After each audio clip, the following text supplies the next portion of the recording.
The Xbox One was released on November 22nd, 2013.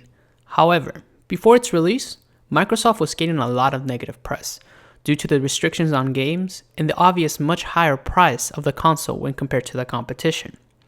Those mistakes with game restrictions and always online early on hurt the Xbox reputation. Not to mention that the Xbox One was priced at $500, and that's without a game or the Xbox Live membership, effectively making the console a $600 unit after purchasing everything you need to get going.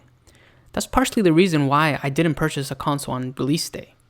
I wanted to wait until Microsoft sorted out the issues, and I decided to also wait until the price dropped a bit. And I'm also very thankful that they got rid of the Kinect. And now that Halo 5 is out, the console cost a mere $350. So I decided to make the jump. For those of you who are new to my channel, I own all 3 of the 8th generation consoles. So I will be reviewing the Xbox One from an unbiased perspective, and I will be as objective as possible. So put away those fanboy comments and let's get started. Let's begin with the overall design of the console. Well, at first glance, it's significantly bigger than the previous console it's replacing. That's something that's rather rare in our industry. Usually things tend to get smaller.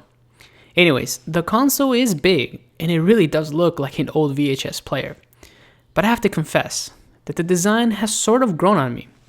Seeing it from a design or beauty contest standpoint, it looks like an oversized box. But from an engineering standpoint, it sort of makes sense. The older Xbox 360 had an overheating problem, hence why the system has vents everywhere. It has more than enough room to breathe. So the system is relatively quiet and runs pretty cool temperature-wise. But again, the design is really subjective. Some might like it and others might not. However, I'm almost certain that Microsoft has a newer, slimmer version in the works. It's kind of insane that Microsoft actually supported a built-in TV guide through the Xbox. I don't know why they would. Television as we know it is slowly dying, and there's really no need to support such a thing. I'm sure that some people out there actually use it, but I don't think it's worth porting over resources into it. I'm almost certain that the Xbox will drop support entirely in a future revision. The power brick. Let's talk about this thing. Why the hell does this still exist? Yes, I understand that once you actually set it up, you never have to mess with it again. But why make the Xbox this large and not included within the system? It's just one of those very few things that I don't like about the design. Which brings me to standby mode, which suspends the system and makes the system start up much faster. It works well.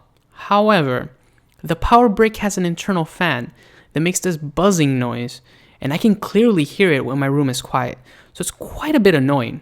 The solution to this is not to use the instant feature, so it's not that big of a deal, but I just wanted to point that out. One of the best things about the Xbox is the controller. For years, it has been one of the best controllers around. Some people even purchase a console purely for its controller design. The analog stick design in the overall controller is very comfortable. It really is one of the best designs. Perhaps the Xbox 360 controller is slightly better because of the analog sticks and the way they feel, but that's very subjective. Let's just leave it at the controller is freaking good. This is kind of a negative, but why does the controller still include regular batteries? Like why? Microsoft, please get rid of them. Make them rechargeable. Include the rechargeable battery pack standard on all Xbox models. It's 2015, Microsoft. Can you please make that happen? Thank you. In terms of performance, the Xbox One is using a 1.75 gigahertz AMD Jaguar processor, and it produces roughly 1.31 teraflops of graphical performance.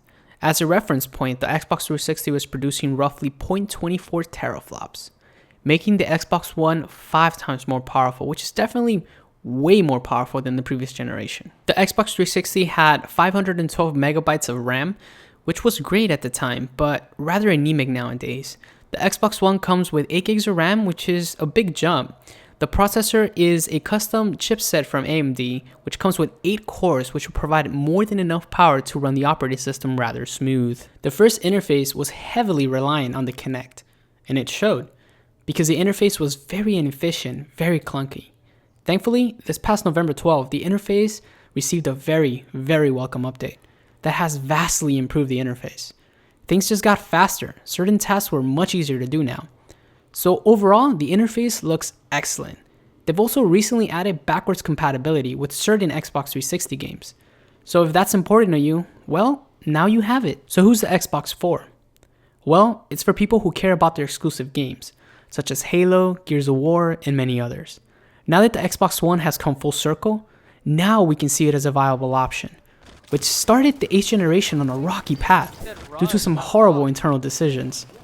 But thankfully, most of these decisions have been overturned or improved. Now they've learned that they should always be driven to please the customer and to focus primarily on the objective of a console, which is games. Anyways guys, that's my review of the Xbox One.